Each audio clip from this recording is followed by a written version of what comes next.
Korma group, जो सोचता है वो करता है। आपके अपने सपनों का आशियाना। बात अब गया डिस्ट्रिक्ट की करेंगे। जी। चलिए दीपक, बात करिए। गया में भी अगर हम आपको बता दें तो गया में जो राजनीतिक माहौल है, जो 10 विधानसभा सीटें हैं मौजूद वहां पे, कहीं ना कहीं पिछले चुनाव में बाबा इक्वल दिखाई पड़ रही है। 5-5 का रेशियो जो है, क्या लग रहा है इस बार? हम गुरुआ से शुरुआत करते हैं और गुरुआ जो है राजीव नंदन दांगी के वर्सेस विनय कुमार का हुआ था, तो विनय कुमार राष्ट्रीय जनता से जीत करके थे। इस बार उपेंद्र दांगी को, चूंकि दांगी के समाज का था, तो आप समझ सकते हैं कि उपेंद्र दांगी को दिया गया है। और ये काफ़ी अपने आप में दबंग नेता कहे जाते हैं, इसलिए कि औरंगाबाद में 2000 याद होगा 2019 में चुनाव लड़े थे, काफ़ी टक्कर लंबी इन्होंने दी थी और इन्होंने रास्ता दिखाया था कि यहाँ से आगे चित्तौड़गढ़ को जीता जा सकता है। तो इनको उपेंद्र दांगी को दिया गया है और विनय कुमार जो है आरजेडी से है। यहाँ उपेंद्र दांगी इस बार मजबूत दिखाई दे रहे हैं। वहीं दूसरी तरफ नमन जी, शेर घाटी, दांगी की सीटें भी बहुत कम हैं जी, बहुत कम उनको मिलता है लड़ने का मौका। बिल्कुल। तो ये भी दांगी जनसंख्या यहाँ अच्छी खासी है और अगर इस मौका दिया गया है जी, तो निश्चित रूप से कुछ सोच समझ करके दिया गया होगा। तो ये सीट मुझे लगता है एनडीए आसानी से निकाल रही है। आसानी से निकालती है। शेर घाटी, और यहाँ तो आप गए भी थे, मुझे याद है। फिर सिरघाटी सीट है। सिरघाटी सीट मुझे लगता है 50-50 पर अटकी हुई है। बाबा विशेष बताएं जी। इसमें उदय कुमार सिंह, दोनों तरफ से उम्मीदवारों की बात करें तो उम्मीदवार दोनों तरफ से बदले गए हैं। उदय कुमार सिंह को एलजेपी से उतारा गया है, तो वहीं आपको बता दें प्रमोद वर्मा आरजेडी से हैं। दोनों ने उम्मीदवार बदले हैं और इस सीट पर भी कहीं ना कहीं भारतीय जनता पार्टी ने एक बड़ा ट्विस्ट करते हुए लोक जनशक्ति पार्टी को दिया है। और जैसा कि हम पहले से बताते आ रहे हैं कि चिराग पासवान तो इस बार कहा जाए तो मैंने कमल खिलाने के लिए कीचड़ में कूदना ज्यादा बेहतर समझ रहे हैं। सेल्फलेस हो गए हैं और हारी हुई सीटों पर वो ज्यादा मेहनत कर रहे हैं। ये सीट महागठबंधन पक्ष में जा सकती है क्या बाबा जी। अब इमामगंज की सीट है, जीतन राम मांझी को चुनाव लड़ रहे हैं। इनके खिलाफ कौन है बाबा? जीतन राम मांझी पिछली बार नहीं लड़ रहे हैं। अच्छा सॉरी बात करिए जी, उपचुनाव हुआ था। पैच ध्यान में कहीं और। सर एक और गया के बाद कौन सा लेना है हम लोग को? गया के बाद है ना, नवादा लेंगे। है। देखिए तो जरा सर पेज फोटो खींच लेते हैं। हो जाएगा, पर इसके बाद हम रिटर्न कर देंगे। होते हैं आपको भाई। जाइए। चलिए इमामगंज, इसके बाद इमामगंज की सीट है, उसके बारे में बताइए। देखिए, इमामगंज में जीतन राम मांझी पिछली बार चुनाव जीते थे और बीच में लोकसभा जीतने के बाद यहाँ उपचुनाव हुआ था और उदय नारायण चौधरी के खिलाफ उन्होंने चुनाव जीता था। और एक विपरीत लहर में कहा जाता है कि चिराग पासवान बहुत नाराज है तो वो नहीं वोट मांगेंगे जी, लेकिन चिराग पासवान अंत तक वोट मांगे और इस सीट पर जीत हुई। और कहीं ना कहीं मांझी की जो पतों हैं उन्होंने ये कहा कि हम सब मिलकर लड़े हैं, चिराग पासवान भी साथ आए हैं, तभी हम जीते। तो जब विपरीत लहर में वो जीत गई तो इस लहर में तो आसानी से वो निश्चित रूप से दीपा मांझी का यहाँ से एज निश्चित नजर आ रहा है। ये वो सीट है जो बढ़ रही है जी और जिसकी वजह से एनडीए की संख्या बढ़ रही है। निश्चित रूप से बाराचट्टी की बात करें तो बाराचट्टी भी हिंदुस्तानी आवाम पार्टी के पास है। पिछली बार भी हिंदुस्तानी आवाम पार्टी के पास था ये भी रिजर्व और सीट है। उनकी समधन है ज्योति मांझी, वो यहाँ से लड़ती हैं चुनाव। तो समता देवी आरजेडी से जो हार गई थी, इस बार ज्योति मांझी के विरुद्ध तनुश्री मांझी को उतारा गया है। उम्मीदवार बदल करके मांझी किया गया, लेकिन जैसे लालू यादव को यादव मानता है उसी मांझी को जी। लेकिन यहाँ पर इंजीनियर हेमंत पासवान को उतार करके, आपको याद होगा उपचुनाव में 30,000 के आसपास वोट यहाँ आए थे, तो ये भी एक बड़ी बात हो सकती है। जनसुराज ने ट्विस्ट करने की कोशिश की है। ये वो सीटें हैं जहाँ जनसुराज डैमेज कर सकती है। निश्चित रूप से। अब यहाँ बोध गया की बात करें, लेकिन ओवरऑल आपको क्या लगता है? बाराचट्टी में लगता है एनडीए जीत रहा है। जी बोध गया की बात कीजिए नमन जी। यहाँ हरि मांझी लूज कर गए थे, भारतीय जनता पार्टी से चुनाव लड़े थे। कुमार सरजीत की जीत हुई थी, आपको याद होगा, जिन्होंने गया से लोकसभा चुनाव भी लड़ा था। एक बार फिर से श्यामदेव पासवान को यहाँ से उतारा गया है लोक जनशक्ति पार्टी की तरफ से और कुमार सरजीत दूसरी तरफ है। क्या लगता है कि यहाँ राष्ट्रीय जनता और कुमार सरजीत का एज नजर आ रहा है आपको? देखिए, मुझे निश्चित लगता है कि इस सीट पर लोजपा बेहतर प्रदर्शन कर सकती है। लोजपा यहाँ पर अच्छा खेल भी की थी जी, यहाँ पर रैलियां की हैं, राजगीर, बोधगया, दोनों जगहों पर रैली करना। और ये सीट उन सीटों में से जिस पर दावा नीतीश का भी था जी, जिस पर दावा आरएलएम का भी था।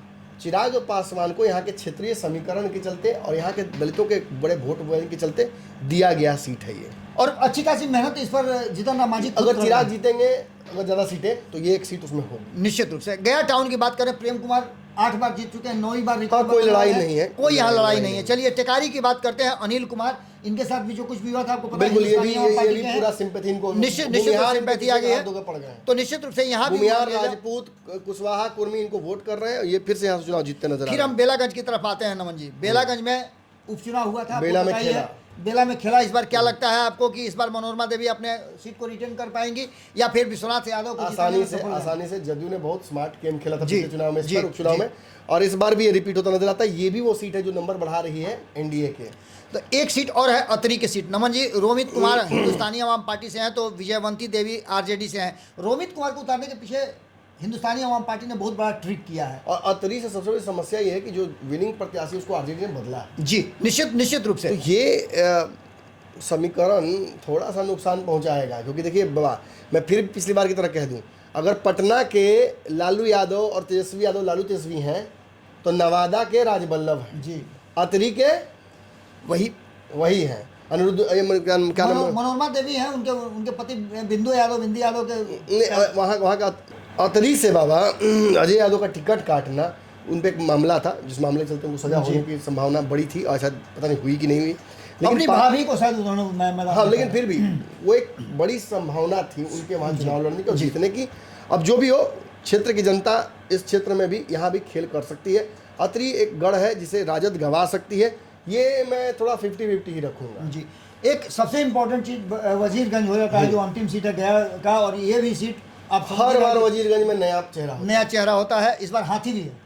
हाँ, इस बार चिंटू भैया है जी, तीसरा मोर्चा यहाँ पे एक्टिव है। बसपा का बहुत अजनाधार नहीं है, लेकिन चिंटू भैया का अजनाधार है, और चित्रंजन चिंटू यहाँ पे भूमिहारों का एक बहुत बड़ा मोबिलाइज्ड वोट अपने पास रखते हैं। राजपूत वर्सेस हाँ, ये पूरे क्षेत्र में ही मगरी सेना नाम का उनका एक सेना है जो चलता है, और उसमें फैक्टर ये होगा कि राजपूत वर्सेस भूमिहार हो जाएगा। जी, राजपूत देखिए, पिछली बार शशि शेखर लड़े थे जी, हार गए थे, इस बार फिर से उनके पिता लड़ रहे हैं जी। तो अब पिता उसके पहले लड़े थे जी, हार गए थे, उससे पहले लड़े थे, जीत गए थे जी। तो ये जीत हार चला रहा है। इसकी वजह से मुझे लगता है कि इस बार भी पैटर्न बदलेगा, और इस बार चित्रंजन चिंटू के लड़ने की वजह से एक बड़ा फायदा सामने में आपको एनडीए को होता नजर आ रहा है। जी, ये सीट एनडीए जीत जाएगी आसानी से। तो ये निश्चित रूप से गया की जो 10 सीटें हैं उसमें हमने स्थापित किया कि इसमें भी 6-4 का हम लोग रेशियो लेकर के चल रहे हैं। हाँ। आगे देखना होगा कि क्या कुछ निकल के आता है। आपके सपनों को हमने सजाया है, ई होम्स पैनोरामा को हमने बनाया है। ई होम्स मेरा एक सपना था जिसपे मैं पिछले 4 साल से काम कर रहा था। हमने जो बनाया है वो सबने है माना। ई होम्स पैनोरामा में हो आपका भी आशियाना। और फाइनली हमने 2021 में इस प्रोजेक्ट को लॉन्च किया। बहुत लोग अप्रिशिएट कर रहे हैं कि पूर्णिया जैसे शहर में, बिहार के, एक तो बिहार की बात करें उसमें भी पूर्णिया जैसे छोटे जगह में इस तरह का लाइफस्टाइल देना, ये सुन के हम लोगों को बहुत अच्छा लगता है। ई होम्स में हमने कुछ और भी किया है, जैसे हम जिस जगह में रह रहे हैं हमारे फैमिली सिक्योर हो, उनको सिक्योरिटी का ध्यान में रखा है। आपकी सुविधा और सुरक्षा आपके लिए खास है, ये आपका विश्वास है। इसमें आर्टिफिशियल इंटेलिजेंस का 7 लेयर सिक्योरिटी का हमने इस्तेमाल किया है। लस ग्रीन कैंपस को बनाया है, यदि हमारा बाउंड्री वाल है तो वो वर्टिकल गार्डन है। ये जितनी भी फैसिलिटी होता है एक इंटरनेशनल टाउनशिप में ई होम्स है, ये हम लोग विश्वास नहीं कर पा रहे हैं। जो भी हमारे मित्र दोस्त या जो भी हमारे बाहर के बाहर आते हैं तो हम लोगों को बहुत अच्छा सुनने को मिलता है और बहुत अच्छा क्रेडिट मिल रहा है। वो सारा हमने सिर्फ एक बिल्डिंग नहीं बनाया, हमें एक बहुत अच्छा लाइफस्टाइल दिया ई होम्स में, और मेरा एक सपना था जिसको मैं आज फुलफिल होते हुए देख पा रहा हूँ। ये आपका आवास है। ई होम्स पैनोरामा में अब आपका निवास है। E Homes Panorama, luxurious lifestyle redefined. Panorama group, जो सोचता है वो करता है। अगर ये वीडियो पसंद आई और वह बिहार के राजनीति और बिहारियत से सरोकार रखेनी तो सब्सक्राइब बटन दबा के चैनल के सब्सक्राइब कर ली। ओजे एगो घंटी बा, ओकरा बटन दबा देला से कुल सटीक और मारक खबर रुआ मुफ्त में मिल जाई। अगर रुआ पत्रकारिता के हमनी के नया प्रयोग में सहयोग कर चाहतानी तो ज्वाइन बटन दबा दी। पेटीएम नंबर नोट कर ली 9386